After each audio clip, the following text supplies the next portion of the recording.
Hi, I'm Mike. The day-to-day requirements of a cow aren't many. They need food and they need water. But that doesn't mean, as the one in charge of them, that's where my job ends. My job is to make sure that they have what they don't even know they need.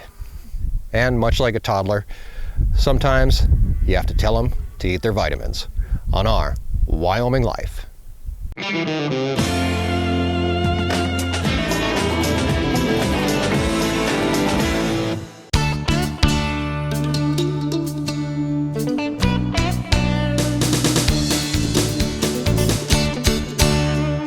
Welcome to our Wyoming Life. A few years ago, my wife Erin and I quit our corporate jobs in radio to come back and help out on the family ranch. The learning curve has been huge. And now that it's just our family left here along with Erin's mom, that curve has gotten tighter and tighter. Before we came here, our meat came on a styrofoam tray from the grocery store. And now we raise our own. Veggies were purchased in the produce section. And now if we need broccoli, we just go out and pick it. Our entire life was turned upside down, and now it's hectic, stressful, and sometimes no matter what decision you make, it's going to be the wrong one. And I wouldn't have it any other way. Please take a second and subscribe. Join us as we explore the ranch life and escape the ordinary. You wouldn't think that a cow would be high maintenance, but like your teenage girlfriend, they're hard to please. The grass on the other side of the fence is always greener or sweeter. And the more time you spend with them, I'm convinced that I am the adult in our cow-Mike relationship. I guess that's the way it should be. Having any animal makes it your responsibility, whether it's a goldfish or hundreds of cows. Heck, even that guy from Jurassic Park had to take care of those dinosaurs, although he didn't do that good of a job at it. But I guess if a cow gets loose, it's not going to eat anybody. As with any animal, the first step in taking care of them, it usually lies with nutrition. And that's where we start today, with the youngest cows on the ranch, the bottle calves. The bottle calves are the delinquents of the ranch. Each of these 4 calves were taken from their mom for one reason or another and became my responsibility. 3 of the 4 were the second calf in a set of twins.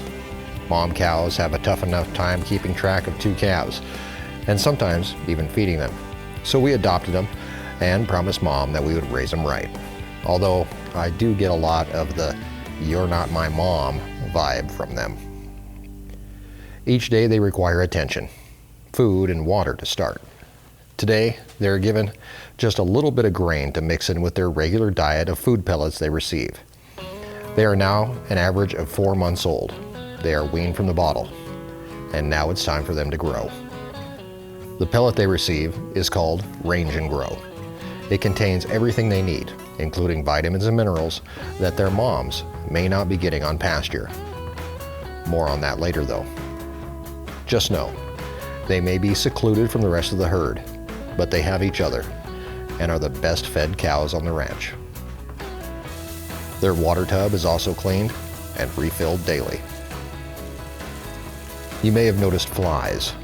With livestock comes flies. Some years are worse than others, and this is the second bad fly year we've had in a row. The increase in moisture this summer has led to increased breeding, and if you remember your biology, that leads to more flies. With the calves, we combat flies with a spray-on fly control, and each calf gets a dose. With our work done for now with the calves, it's time to head out to the moms in the pasture. Today, we're going to be adding supplemental vitamins and minerals to their diets. The grass on pasture is what it is, and I know it's low in protein and other trace minerals the cows need to be healthy. There are 7 trace minerals that cows require: cobalt, copper, iodine, iron, manganese, selenium, and zinc. Some areas of the country are known to be lacking one or several of these minerals. In the Great Plains, selenium is most absent from the soil, as can be copper and cobalt, so feeding trace mineral blocks is a great way to combat these deficiencies. In addition, we're also going to be putting out lick barrels. 250 pounds of crude protein to supplement the cow's forage. It also contains trace minerals, and when fed on a free choice program, the cows may move towards blocks or tubs, but either way, they're going to get what they need. Currently, the cows are spread out over 400 or 500 acres. Soon, they'll be moving to a new pasture that measures over 2,000 acres, where they'll finish up their summer. When they get down there, they're going to spread out. But even now, they're spread out pretty thin.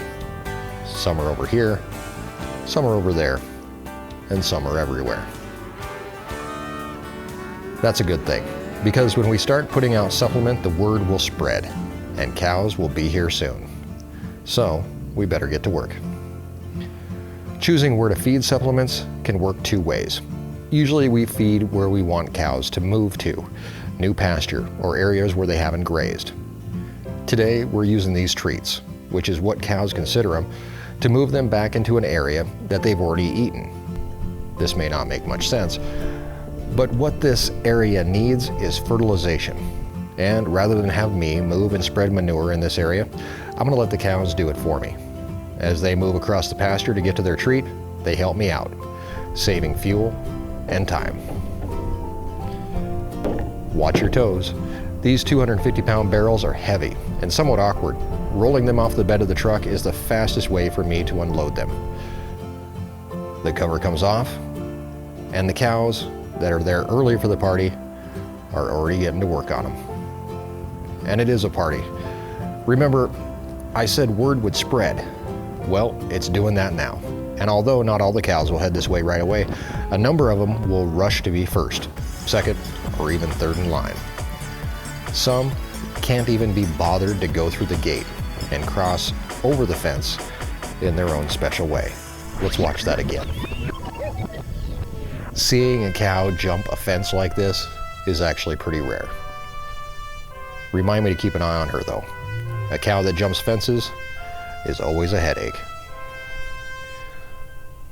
With the last of 1,000 pounds of supplemental protein going out, now the lick blocks can go out as well. Trace mineral, including natural salt blocks that the cows just love.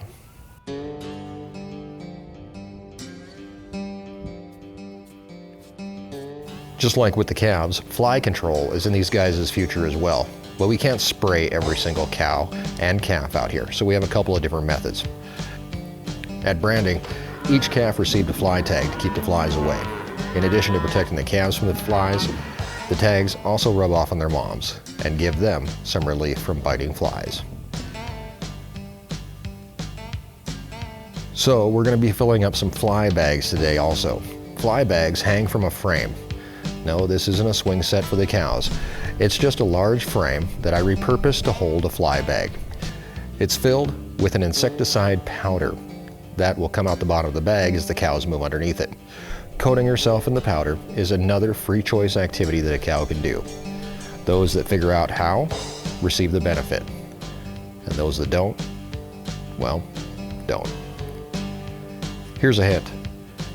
Figure out which direction the wind is blowing before you fill a fly bag, or wait for a calm day, which around here might leave you waiting a while. It is surprising that even lush pastures that look green may only contain 6 to 8% protein, and a mature beef cow requires at least 10. So having a way to make sure that your cows are taken care of nutritionally is right up there with making sure that they have that food itself. As with most things in ranching, there are different trains of thought on the whole lick barrel thing. Some say that they're too expensive and a waste of money.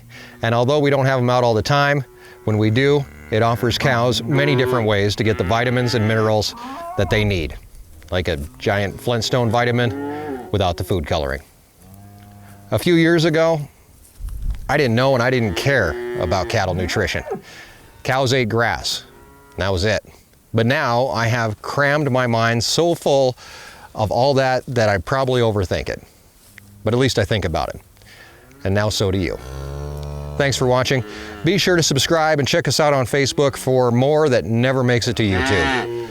The next project on the list is the new pig area, as new baby pigs are arriving soon and they need a place to live. We'll tackle that one on the project list on Tuesday. So until then, Have a great week, and thanks for joining us in our Wyoming Life.